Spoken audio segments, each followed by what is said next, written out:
Good morning, YouTube. So what we've got here is we've got the motor put in.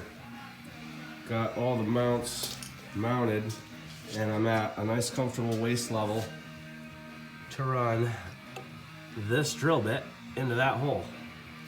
So I already started. This is a 3/4 inch drill bit. A lot of the sizes on this don't make a lot of sense to me because I'm not a plumber.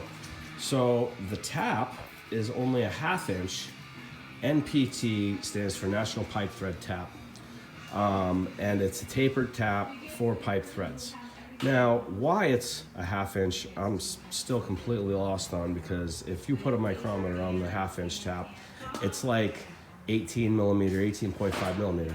So on the shank side, this thing here, the thread size obviously well above 3/4.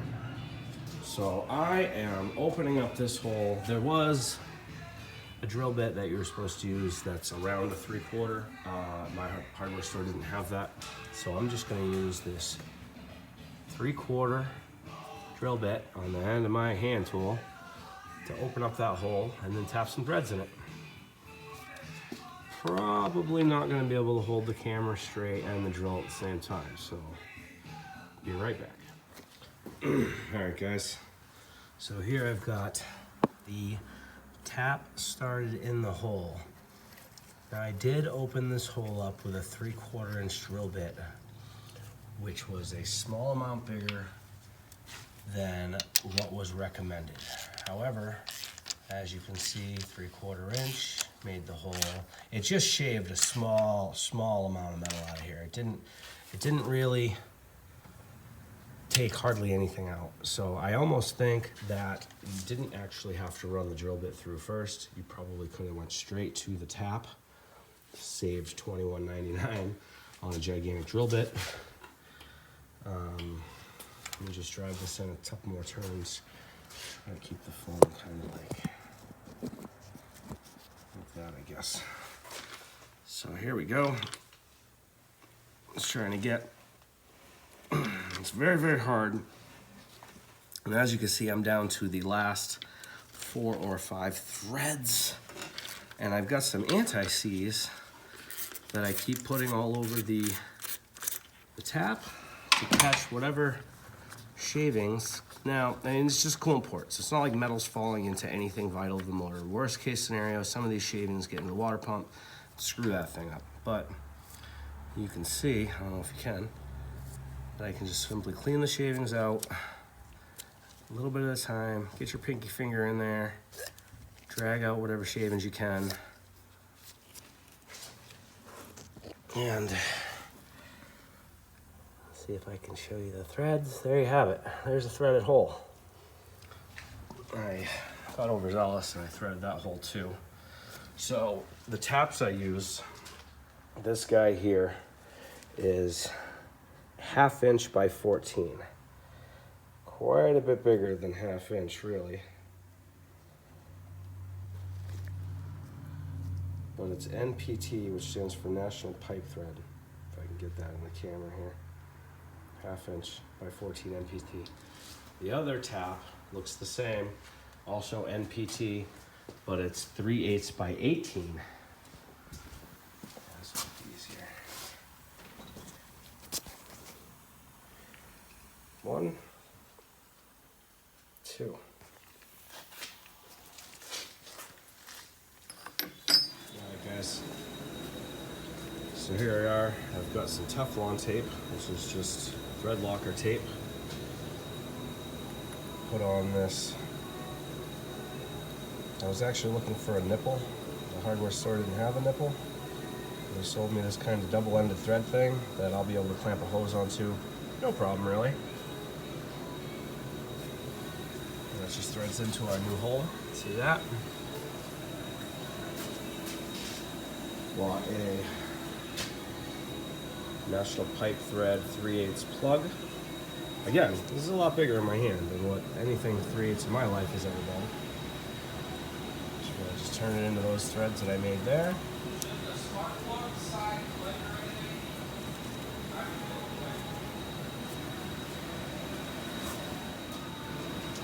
And there we have it. I've got the tube and the EGR plug installed. Now I can bolt on the factory 2.0 liter manifold from the K24. I can route this coolant hose to that. I'm gonna have to be just another piece of hose, no big deal. And yeah, done on the cheap without the little K-tune deal. Yeah, kind of scary cutting threads, but realistically it's just aluminum, it's just metal. And those ports don't go into anything where oil gets or anything like that as far as the metal shavings go. So you don't have to worry so much about dropping metal shavings in the engine like a lot of people think. Or I guess we'll know at the end of this project if this worked or not. I'll go ahead and get the mounts for the motor all tight because they're all kind of in there loose. I didn't want to tighten anything up in case I had to pluck the thing back out. I think we're moving forward, so probably route the wiring, get that intake on, throw the axles in it. Maybe we get this thing starting this week. Alright guys, so what I've got here is the plug and the fitting, the hose, and it just runs down to the thermostat housing. Now, I did have to change the housing. Not this piece, this is actually the thermostat, believe it or not. It's kind of like part of this gooseneck. But what it bolts to, I did have to change that because this gooseneck on the K24 A2 is going up. When I put the radiator in, I'm sure my hose comes from this direction because this is the factory position that the K20 A3 was in. So I did switch that out off camera.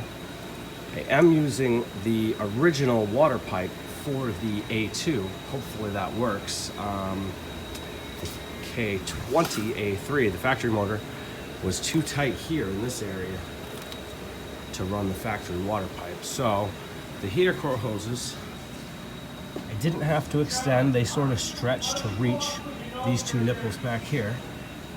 And I did have to take the wiring harness out of the factory plastic loom, that thing there, in order to get the wires to kind of stretch to the proper locations without actually physically stretching the wire out and breaking it. So far so good, everything's bolting together nice. The crank sensor's a question mark as far as the wiring harness. I might have to rob the crank sensor from this guy over here. But aside from that, I got the belt on, the alternator back in, the air conditioning pump back in. We're making forward progress. All right. So I bolted the intake on the motor. I'm actually under the car, so I'm just going to hold this up here. And I immediately said, geez, throttle body's probably going to need to weigh that. Tried to bolt the throttle body on, and sure enough, my nipple extension's too long. I don't think that's the end of the world. I'm going to have to maybe cut it, bend it. I'm not really sure yet. But all of the plugs so far on the top of the engine just simply plugged right in. The only plug that did not is this crank sensor right here. Now it was the same number wires and the same whatnot. The other engine, this connector looks very similar, but there are two tabs here and here on the bottom, and on the other engine they're in the middle, on the connector, I'm sorry, for the car. So I swapped out the sensors. Now when I did that, I noticed that this long piece here looked a little different but was the same length. I'm concerned that the pickup for it will be for a different number of teeth behind that harmonic balance here. So I may have to remove the belt and swap the harmonic balance, which is my point. Not a huge deal, I still have the other engine here. Just more work for me. So that's as far as I got. It still has no exhaust. Probably just gonna hook up the factory system exhaust system here. It does have no exhaust manifold. There's one broken bolt in it until on the bench. I'm going to heat and extract that tomorrow. We'll get that on, and then we can get the axles in and get this thing on the ground. And that's gonna wrap up the video today, guys. We got a lot of work accomplished. I didn't get quite as far as I wanted to because of the nipple being too long and the throttle body running into it. We'll come up with a fix for that without buying an RBC manifold or without buying that K-tuned kit. So it is sort of looking like that would have been the smarter way to go.